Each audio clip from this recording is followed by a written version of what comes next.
Hello বন্ধুরা, এখন আমি হলিউডের সিনেমা নসফেরাটুটা রিভিউ করতে চলেছি, যেটি 1922 সালে নসফেরাটু বলে একটি জার্মান সিনেমা হয়েছিল, সাইলেন্ট ফিল্ম ছিল, তার একটা রিমেক বলা যায়। এবং যেটিও অবশ্য 1897 সালে সম্ভবত বা 1887 সালে ব্র্যাম স্টোকসের ড্রাকুলা সেই গল্পের থেকে একটা আনঅফিসিয়াল সিনেমা বানানো হয়েছিল। তো কেমন হলো এই সিনেমাটা, গল্পই ছোটো করে বলি। এখানে জনি দেবের মেয়ে রয়েছে এবং আপনারা উইলিয়াম হোল্টকে দেখতে পারবেন এবং বিল স্কারসগার্ড রয়েছে যে লর্ড ওগুলোকে পাঠ করেছে, এবং অ্যারন টেলর জোন্স অন্যান্য আরও আর্টিস্টরা রয়েছে। তো পরিচিত মুখ অনেকেই রয়েছে এখানে। উইলিয়াম ডেফোকে দেখতে পাবেন, জনি দেবের মেয়ে এবং উইলিয়াম হোল্ট, এবং তাদের মধ্যে একটা সম্পর্ক, তারা হাজব্যান্ড ওয়াইফ, এবং তারা একটা জায়গায় যাচ্ছে এবং সেখান থেকে তার হাজব্যান্ডকে কাজের সূত্রে বাইরে যেতে হচ্ছে, যেখানে তার ওয়াইফ বলছে তার ওয়াইফের মধ্যে একটা প্রবলেম আছে এবং সে প্রচণ্ড ভয় পাচ্ছে, এমন এমন কিছু দৃশ্য দেখছে, কিন্তু হাজব্যান্ডকে যেতে ইচ্ছে না, বাট তার হাজব্যান্ডকে যেতে হচ্ছে কাজের সূত্রে যাওয়ার পর হাজব্যান্ডের সাথে এমন একটা পদক্ষেপ নিচ্ছে যেটা তাদের ভবিষ্যৎ থেকে অনেকটা কিছু অন্ধকারে বা একটা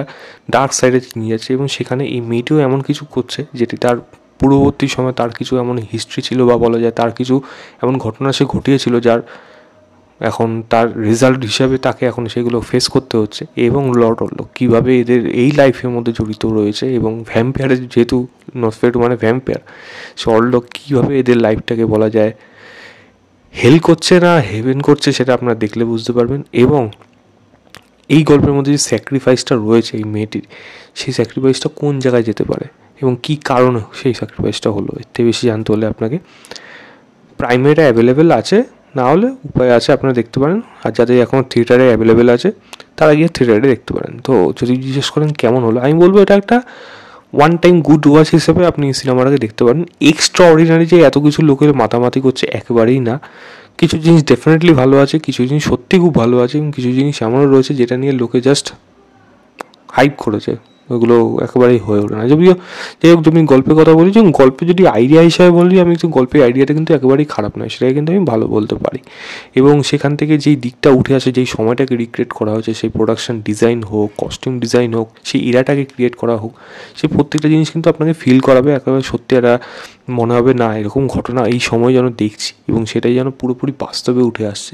সেরকমভাবে কিন্তু এটাকে শ্যুট করা হয়েছে। সিনেমাটোগ্রাফিকে কিন্তু অবশ্যই প্রশংসা করবো, যেভাবে শ্যুট করা হয়েছে, যেভাবে নেওয়া আছে শট, সেই ক্যাসেলের মধ্যে শটগুলো হোক, সেই অন্ধকারের সিনগুলোকে যাওয়া, যেরকমভাবে লাইটের কাজ করা হয়েছে সেই জায়গাগুলোতে, প্রত্যেকটা দৃশ্য কিন্তু ভালো লাগে। আমি এটা বলছি না যে হরর লাগবে, খুব ভয় পাবেন এমন কিছু।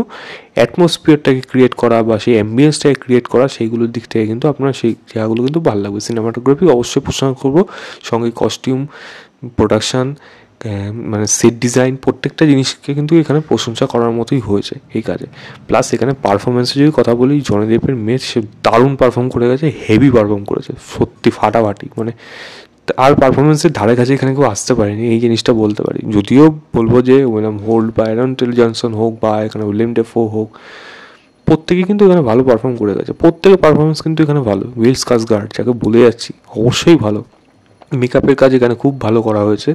এবং যদি আমি বলি যে মানে সিনেমাটা এন্ডিংটা যেখানে যাচ্ছে, ফার্স্ট হাফের তুলনায় সেকেন্ড হাফটা একটুখানি হলেও বেটার হয়েছে। বাট সিনেমার মধ্যে যদি খারাপ দিক থেকে যায়, প্রথম কথা হলো হরর ট্রিটমেন্টটাকে, এটাকে হরর হিসাবে আমি সেরকমভাবে আমার ভয় লাগেনি সেরকম কিছু। মানে ঠিক আছে, ওকে, বাট এইগুলো মানে অন্যান্য অনেক সিনেমাতেই দেখেছি যে এরকম ধরনের হরর ট্রিটমেন্ট, হররের নামে বাট সেটাকে ভয় পাওয়াতে পারে না, সক্ষম হয় না।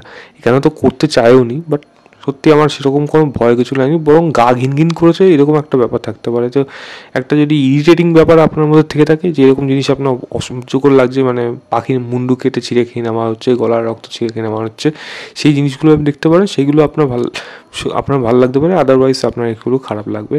আমি এগুলোকে খারাপ লাগছে আমি বলবো না, বাট আমার মনে হচ্ছে এই জিনিসগুলো দিয়ে একটা বড় মানে গথিক হরর সিনেমা ঠিক আছে, বাট একটা যেন হরর ট্রিটমেন্টটা এখানে প্রয়োজন ছিল, যেটা আমি এখানে এই কাজটার মধ্যে একেবারেই খুঁজে পাইনি।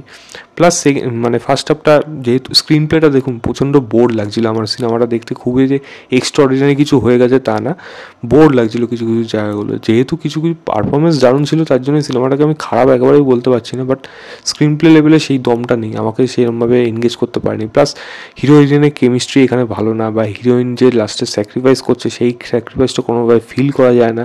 বা যে ঘটনাগুলো এখানে দেখানো হচ্ছিলো, একটা মহামারী আসছে প্লেগ, সেটা নিয়ে যা যা ঘটনা এখানে আসলো, সঙ্গে যে ক্লাইম্যাক্সটা এখানে ডিজাইন করা হলো, এত কিছুর মধ্যে যে অডিয়েন্সের সাথে যে ইমোশনাল কানেক্ট হবে সেই জিনিসটাই হয়ে উঠলো না।